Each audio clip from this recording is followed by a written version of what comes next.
Bonsoir à tous. Je suis à l'Assemblée nationale. La séance dans l'hémicycle. La séance vient de se terminer. C'était une séance surréaliste sur la stratégie vaccinale.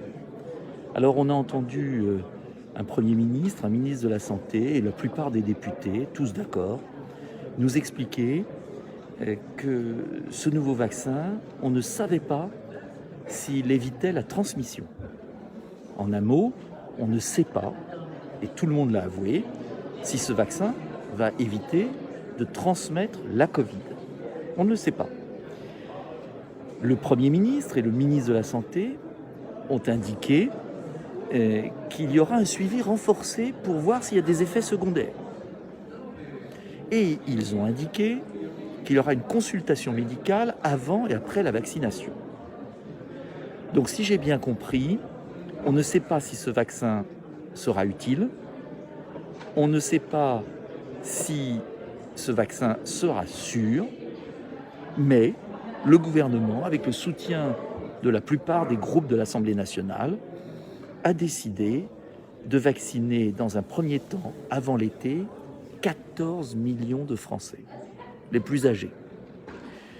Le Premier ministre a d'ailleurs indiqué, je reprends mon papier, j'ai noté, que l'Union européenne avait commandé 1,3 milliard de doses à 9 € la dose, c'est-à-dire plus de 10 milliards d'euros.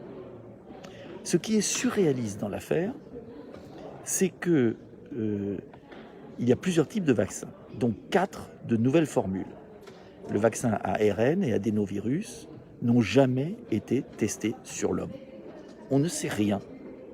Il y a eu des communiqués de presse et une vague étude scientifique.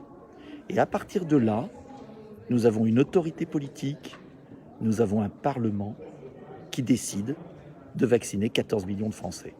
Pourquoi, comment, on ne sait pas. Alors qu'est-ce que je ferais moi ? Je dirais d'abord, il faut de la précaution. Je ne suis pas anti-vaccin par principe. Je dis juste qu'il faut plus de recul.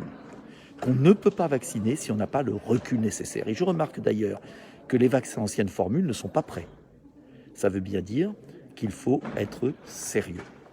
Être sérieux, c'est arrêter d'enfermer les Français dans ce piège, soit le confinement, soit les vaccins. Et en vérité, on nous enferme là-dedans.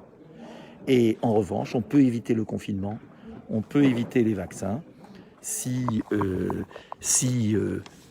on prend les mesures que je recommande depuis un certain temps. J'arrive. Et l'hémicycle ferme, donc je vais descendre. Si on prend les mesures que je propose. En un mot, et nous en reparlerons, ne cédons pas à cette folie.